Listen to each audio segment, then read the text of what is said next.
मणिपुंज सेवा संस्थान में पूज्य शताब्दी गौरवान्विता राजस्थान सिंहनी महाश्रमणी गुरुमाता महासती श्री पुष्पवती जी माताजी मारासा आदि ठाना 7 के पावन सान्निध्य में जैन धर्म की 2 धाराओं खरतरगच एवं श्रमण संघ की स्थानकवासी परंपरा के पूज्य मुनिवृंद एवं साध्वी भगवंत का दुर्लभ संयोग से मधुर सम्मिलन हुआ। पावन प्रसंग था खरतरगच संघ के प्रथम दादा गुरुदेव श्री जिनदत्त सूरी जी महाराज की दादावाड़ी के जीर्णोद्धार के उपलक्ष्य में रजत कलश यात्रा एवं सामूहिक क्षमायाचना का आयोजन।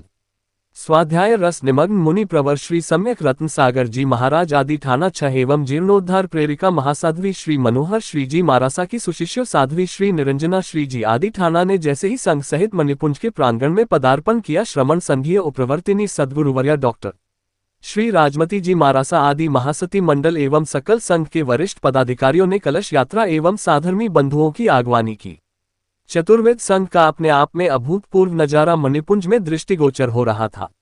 गुरु वंदन की विनम्र भव्य परंपरा के साथ मंगलाचरण हुआ। उपप्रवर्तिनी मरुधरा शिरोमणि सद्गुरुवर्या डॉक्टर श्री राजमती जी मारासा ने उपस्थित धर्मसभा को संबोधित करते हुए फरमाया कि जैन धर्म मोह, ममता, क्रोध आदि का क्षय करके समन्वय का सबक सिखाता है। धर्म आत्मा को निरामय करने की कल्याणकारी औषधि है। हम सांप्रदायिक भेदभाव का विसर्जन करके मोक्ष की राह पर प्रेमपूर्वक आगे बढ़ें। उन्होंने कहा, आज आपसी प्रीति और सौहार्द की हवा प्राणवायु बनकर बह रही है। नमामि और खमामि इन 2 शब्दों के द्वारा संवत्सरी के पश्चात सकल संघ से सरल भाव से हार्दिक क्षमा याचना की एवं जैन दादावाड़ी के जीर्णोद्धार के लिए खरतरगच संघ के अध्यक्ष विक्रम जी पारक, मंत्री अनिल जी गोलेछा आदि कार्यकर्ताओं की अनुमोदना करते हुए शीघ्र कार्य सफलता के लिए उनके प्रयास की सराहना की। स्वाध्याय रस निमग्न मुनि श्री सम्यक रत्न सागर जी महाराज ने क्षमा धर्म का महत्व बहुत सुंदर ढंग से समझाया। वहीं उन्होंने ओसवाल समाज के उद्धारक, तप त्याग, चरित्र की बलवती साधना के अमर साधक और आत्मा के आराधक पूज्य दादा गुरुदेव श्री जिनदत्त सूरी जी महाराज के उपकारों के प्रति कृतज्ञता ज्ञापित की। वहीं दादावाड़ी के जीर्णोद्धार के लिए अजमेर के सभी संघों विशेषकर अजमेर जैन श्री संघ मणिपुंज की सात्विक हर्षपूर्वक अनुमोदना की। उन्होंने शताब्दी गौरवान्विता महाश्रमणी गुरुमाता श्री पुष्पवती जी मारासा के संयमी जीवन की अनुमोदना करते हुए दीर्घायु की मंगल कामना की। शतपुष्प चंद्रिका महाश्रमणी स्वाध्याय प्रेमी गुरुमाता महासती श्री पुष्पवती जी मारासा ने अपार जनसमूह को मांगलिक फरमाया एवं शुभाशीष दिया। अजमेर जैन श्री संघ के संरक्षक प्रकाश चंद जी चोपड़ा, अध्यक्ष शिखर चंद जी सिंघी आदि समस्त कार्यकारिणी ने खरतरगच संघ का बहुमान किया एवं जीर्णोद्धार में सहयोग प्रदान किया। श्रीमती अनुष्का विनायकिया के 11 उपवास के प्रत्याख्यान हुए। वही कार्यक्रम पश्चात गौतम प्रसादी का आयोजन भी हुआ। केरल उच्च न्यायालय ने कहा है कि शादी का झूठा वादा करके यौन संबंध बनाने के आरोप तब टिक नहीं सकते जब शिकायतकर्ता पहले से ही शादीशुदा हो। न्यायमूर्ति बेच्यू कुरियन थॉमस ने शादी का झांसा देकर एक महिला का यौन उत्पीड़न करने के आरोपी याचिकाकर्ता को नियमित जमानत देते हुए ये टिप्पणी की। न्यायमूर्ति बेच्यू कुरियन थॉमस ने शादी का झांसा देकर एक महिला का यौन उत्पीड़न करने के आरोपी याचिकाकर्ता को नियमित जमानत देते हुए कहा, यद्यपि आरोप गंभीर है, लेकिन चूंकि पीड़िता पहले से ही एक स्थायी विवाह में है, इसलिए शादी के झूठे वादे के आधार पर यौन संबंध बनाने का आरोप कानूनी रूप से कम प्रथम दृष्टया अस्तित्व में नहीं आ सकता। अभियोजन पक्ष ने आरोप लगाया कि 2016 से जुलाई 2025 तक याचिकाकर्ता, जो पुलिस उप निरीक्षक है, ने शिकायतकर्ता के साथ संबंध बनाए रखे और शादी का वादा करके पीड़िता का विभिन्न स्थानों पर यौन उत्पीड़न किया और यहां तक कि पीड़िता के साथ रहा भी। न्यायालय ने कहा कि जांच से पता चला है कि पीड़िता जुलाई 2025 तक याचिकाकर्ता के साथ रह रही थी। इस बीच याचिकाकर्ता पर जनवरी 2025 में एक अन्य महिला से विवाह करने का आरोप है। हालांकि न्यायालय ने यह भी बताया कि शिकायतकर्ता पहले से ही किसी अन्य व्यक्ति से विवाहित थी और हालांकि वह अलग हो गई थी, लेकिन विवाह कानूनी रूप से भंग नहीं हुआ था। सुशीला अग्रवाल बनाम राज्य एनसीटी दलबिल अन्य 2005 CC 011 में सर्वोच्च न्यायालय के निर्णय का हवाला देते हुए न्यायालय अदालत विवाहित थी और हालांकि वह सुशीला अग्रवाल बनाम राज्य राष्ट्रीय राजधानी क्षेत्र दिल्ली के मामले का हवाला देते हुए अदालत ने कहा कि शादी के झूठे वादे पर यौन संबंध बनाने के आरोप कानूनी रूप से मान्य नहीं हो सकते जब शिकायतकर्ता पहले से ही विवाहित हो। अदालत ने यह भी देखा कि अभियोजन पक्ष हिरासत में पूछताछ की आवश्यकता साबित करने में विफल रहा और निष्कर्ष निकाला कि याचिकाकर्ता से हिरासत में पूछताछ आवश्यक नहीं थी। हालांकि अदालत ने याचिकाकर्ता को जांच में सहयोग करने और खुद पूछताछ के लिए उपस्थित होने का निर्देश दिया है। जमानत शर्तों के साथ दी गई थी, जिसमें याचिकाकर्ता को जांच में सहयोग करने, शिकायतकर्ता से संपर्क करने से परहेज करने और अदालत की अनुमति के बिना भारत में रहने की आवश्यकता थी। केस का शीर्षक XXX बनाम केरल राज्य। केस संख्या जमानत आवेदन 9593/2025।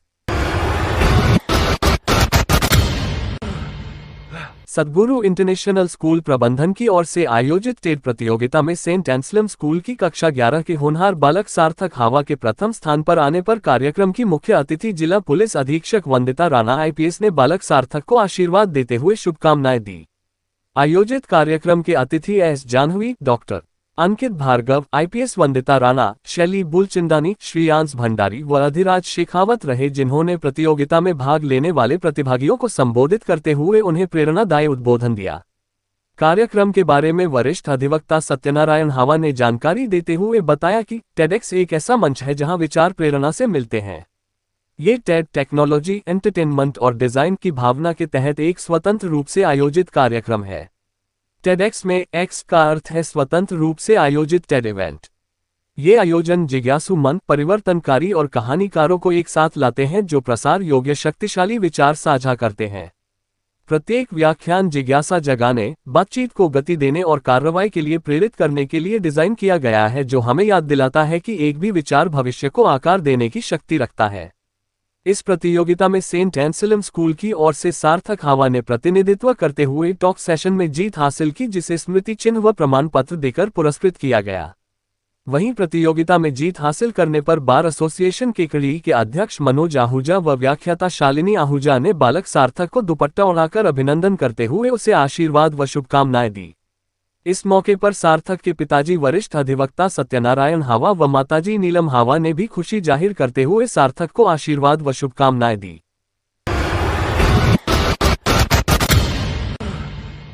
राजस्थान शिक्षक संघ राष्ट्रीय उपशाखा भिनाई के चुनाव रविवार को पंचायत समिति के मुख्य सभागार में निर्विरोध संपन्न हुए। चुनाव अधिकारी गोविंद राम लोहार व पर्यवेक्षक ब्रजेश आसोपा की देखरेख में पूरी चुनावी प्रक्रिया शांतिपूर्ण व उत्साहपूर्ण माहौल में संपन्न हुई। चुनाव में सर्वसम्मति से पदाधिकारियों का चयन किया गया।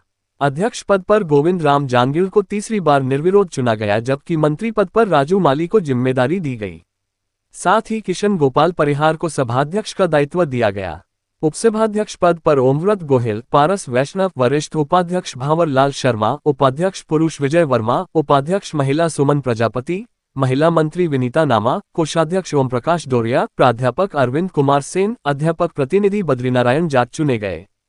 इसी प्रकार प्रदेश महासमिति के 9 सदस्यों के रूप में उषा जोशी, अर्जुन खटीक, दिनेश कुमार वैष्णव, ताराचंद प्रजापति, धर्मी चंद माली, अनिल कुमार राव, जगदीश जांगिड़, कैलाश भांबी, रतनलाल जांगिड़ को दायित्व सौंपा गया।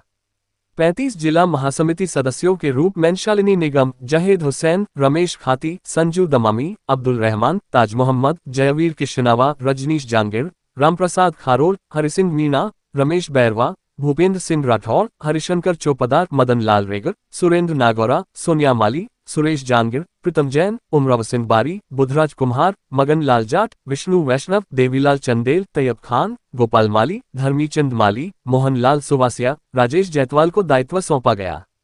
प्रदेश महिला समिति सदस्य उषा जोशी ने संबोधित करते हुए कहा कि संगठन में सबको साथ लेकर चलना व राष्ट्रहित में काम करना, अपने दायित्व का निर्वहन करना आवश्यक है।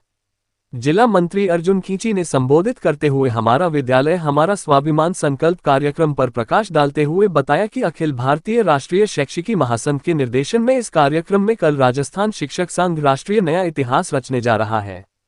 कल लगभग 5 लाख विद्यालयों में करोड़ों बच्चे, शिक्षक व अभिभावक एक साथ प्रार्थना सभा में 5 संकल्प लेंगे। चुनाव के पश्चात दिनेश कुमार वैष्णव द्वारा NEP 2020 पर विस्तार से चर्चा की गई और संगठन की रीति नीति से अवगत कराया गया।